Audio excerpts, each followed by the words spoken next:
തൃത്താല മണ്ഡലം ഇത്തവണ UDF തിരിച്ചുപിടിക്കുമെന്ന് VT Balram. തന്റെ സ്ഥാനാർത്ഥിത്വം സംബന്ധിച്ച് തീരുമാനമായിട്ടില്ല. CV ബാലചന്ദ്രനുമായി ഉണ്ടായ പ്രശ്നം സംസാരിച്ച് തീർത്തു. വർഗീയത പറയുന്നവരെ ചേർത്ത് നിർത്തുന്ന സമീപനമാണ് CPM-നെന്നും KPCC വൈസ് പ്രസിഡന്റ് കൂടിയായ VT ബൽറാം മീഡിയാവിനോട് പറഞ്ഞു.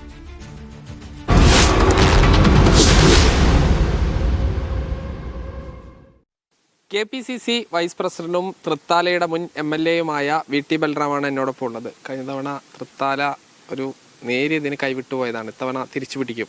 തീർച്ചയായിട്ടും UDF ഇത്തവണ തൃത്താല തിരിച്ചു പിടിക്കും. തൃത്താല മാത്രമല്ല, പാലക്കാട് ജില്ലയിൽ തന്നെ ഞങ്ങൾക്ക് വലിയ പ്രതീക്ഷയാണുള്ളത്. 6 സീറ്റോളം ഇത്തവണ, അതായത് 12 സീറ്റിൽ പകുതി UDF-ന് നേടാൻ സാധിക്കുമെന്ന് പറയുന്ന അവസ്ഥയാണ്.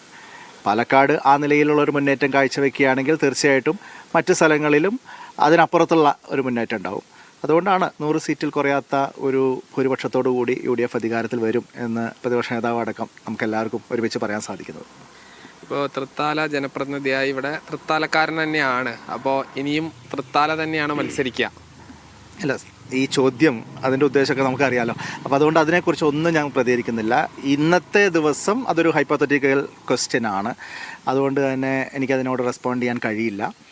തൃത്താലക്കാരനാണോ എന്ന് ചോദിച്ചാൽ തീർച്ചയായിട്ടും അത് തന്നെയാണ്. ഈ പ്രതിപക്ഷ നേതാവ് ഇന്നലെ പറഞ്ഞ കാര്യങ്ങൾ, കഴിഞ്ഞ ദിവസം പറഞ്ഞ കാര്യങ്ങൾ, അത് വോട്ട് ജയമോ തോൽവിയോ എന്നുള്ളതല്ല. ഈ വർഗീയതയെ ശക്തമായി എതിർക്കും എന്ന് പറഞ്ഞ കാര്യം, ഒരു ഭാഗത്ത് വർഗീയതയ്ക്ക് എതിരെ പറയുകയും മറുഭാഗത്ത് വർഗീയത പറയുന്നവരെ എല്ലാവിധ പിന്തുണയും കൊടുക്കുക, ഈ ഒരു വിഷയം കൃത്യമായി ഈ തെരഞ്ഞെടുപ്പിൽ നിങ്ങൾ പ്രചരണം ആയതാക്കും? അല്ല, അത് ഞങ്ങൾ പ്രചരിപ്പിക്കുക എന്നതിനപ്പുറം കേരളം ഇത് കാണുകയല്ലേ. കേരളത്തിൽ ഇപ്പോൾ മാറാട് പോലെയുള്ള ഒരു മുൻകാലത്ത് 10-20 വർഷം മുമ്പ് നടന്നൊരു കലാപത്തെക്കുറിച്ച് ഇങ്ങനെ നിരന്തരം ആവർത്തിച്ച് ഓർമ്മപ്പെടുത്തേണ്ട എന്ത് സാഹചര്യമാണുള്ളത്?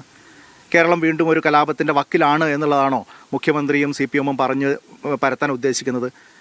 അതങ്ങനെയാണെങ്കിൽ കഴിഞ്ഞ 10 വർഷമായിട്ട് അധികാരത്തിലിരുന്ന ആളുകളല്ലേ അത്തരത്തിലുള്ള ഒരു കലാപകലുഷിതമായിട്ടുള്ള അന്തരീക്ഷത്തിലേക്ക്, അല്ലെങ്കിൽ ഒരു തീപ്പൊരി വീണാൽ ഒരു കലാപം ആളിപ്പടരുന്ന ഒരവസ്ഥയിലേക്ക് കേരളത്തെ എത്തിച്ചിട്ടുണ്ട് എങ്കിൽ കഴിഞ്ഞ 10 വർഷത്തോളമായി കേരളത്തിൽ ആഭ്യന്തര വകുപ്പ് കൈകാര്യം ചെയ്യുന്ന പിണറായി വിജയനല്ലേ അതിൽ നമ്പർ 1 ഉത്തരവാദി. അപ്പോൾ ഇതൊക്കെ സംഘപരിവാറിൻ്റെ അജണ്ടകൾ ഏറ്റെടുത്ത് CPM അവരുടെ നെറേറ്റീവുകളെ മുന്നോട്ട് കൊണ്ടുപോകുന്നതിൻ്റെ ഭാഗമായിട്ട് ഉണ്ടാകുന്ന പ്രചരണങ്ങളാണ്.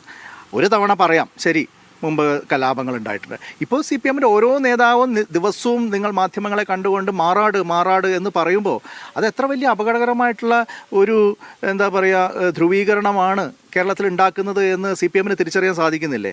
ഞങ്ങൾ നേരെ തിരിച്ചു പറയട്ടെ, CPM വീണ്ടും അധികാരത്തിൽ വന്നാൽ ഭീമാപ്പള്ളിയിലുണ്ടായ പോലെ നിരപരാധികളെ വെടിവെച്ച് കൊല്ലുന്ന സംഭവം ഇനി കേരളത്തിൽ ആവർത്തിക്കും എന്ന് ഞങ്ങൾ പറയാൻ തയ്യാറായാൽ അതെങ്ങനെ, എത്രത്തോളം ഔചിത്യപൂർണ്ണമാണ്?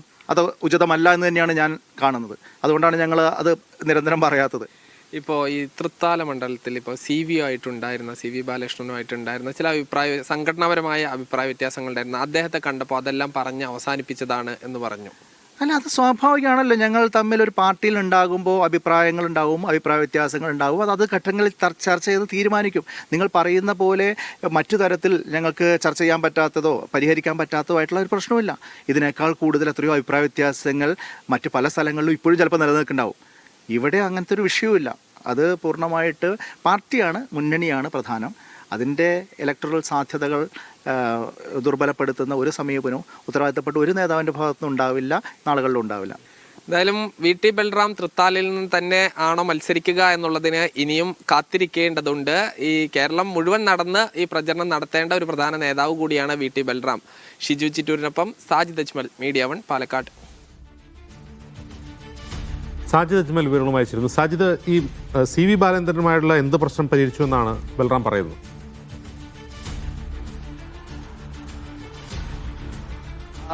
അജിംസ, CV ബാലചന്ദ്രൻ എന്ന നേരത്തെ DCC പ്രസിഡന്റ്, ഇപ്പോൾ ഈ KPCC-യുടെ എക്സിക്യൂട്ടീവ് അംഗവുമാണ്. ഈ കഴിഞ്ഞ തവണ ഈ നേരിയ വോട്ടിനാണ് പരാജയപ്പെട്ടത് VT ബൽറാം. അന്ന് ഒരു ഗ്രൂപ്പ് യോഗം ചേരുകയും VT ബൽറാമിനെ തോൽപ്പിക്കണമെന്ന തരത്തിലുള്ള ഒരു പ്രചരണം എല്ലാം തന്നെ അതിൽ ഉണ്ടായിരുന്നു. അത് മാധ്യമങ്ങൾ റിപ്പോർട്ട് ചെയ്യുകയും ചെയ്തിരുന്നു. അതിനുശേഷം VT ബൽറാമും CV ബാലചന്ദ്രനും തമ്മിൽ നിരവധി അഭിപ്രായ വ്യത്യാസങ്ങൾ ഉണ്ടായിരുന്നു. ഒരു സമയം ഒരു വേദിയിൽ പങ്കെടുക്കാത്ത തരത്തിലുള്ള പ്രശ്നങ്ങൾ ഉണ്ടായിരുന്നു. അതെല്ലാം തന്നെ പൂർണ്ണമായി പരിഹരിച്ചു എന്നാണ് VT ബൽറാമും കഴിഞ്ഞ ദിവസം CV ബാലചന്ദ്രൻ നമ്മോട് സംസാരിച്ചിരുന്നു അദ്ദേഹവും പറയുന്നത്. അതിൽ പ്രധാനമായും ഉള്ളത് ഈ തദ്ദേശ സ്ഥാപനങ്ങൾ CV ബാലചന്ദ്രനുമായി അടുപ്പമുള്ള ആളുകൾക്ക് സീറ്റ് നൽകി പലരും ജനപ്രതിനിധികളായി മാറുകയും ചെയ്തു. അതോടുകൂടി ഈ തൃത്താല സീറ്റിന് CV ബാലേന്ദ്രൻ ഒരു അവകാശവാദം ഉന്നയിക്കുന്നത് ഏറെക്കുറെ ഇല്ലാതാവുകയും VT ബൽറാം തന്നെ അവിടെ സ്ഥാനാർത്ഥിയാകും എന്നതിലേക്ക് കാര്യങ്ങൾ പോകുന്നു. കഴിഞ്ഞ തവണ CV ബാലേന്ദ്രന് ഈ സീറ്റ് ലഭിക്കാത്തതായിരുന്നു അദ്ദേഹത്തെ സംബന്ധിച്ചിടത്ത പ്രശ്നം. അവിടെ VT ബൽറാമും MP രാജേഷും തമ്മിലുള്ള ഈ സംസ്ഥാനത്ത് തന്നെ ഏറ്റവും പ്രധാനപ്പെട്ട രണ്ട് ചേരിയിലുമുള്ള ഏറ്റവും പ്രധാനപ്പെട്ട തീപ്പൊരി നേതാക്കൾ തമ്മിലുള്ള പോരാട്ടം ഇത്തവണയും ഉണ്ടാകാനാണ് സാധ്യത. ജിംസ്.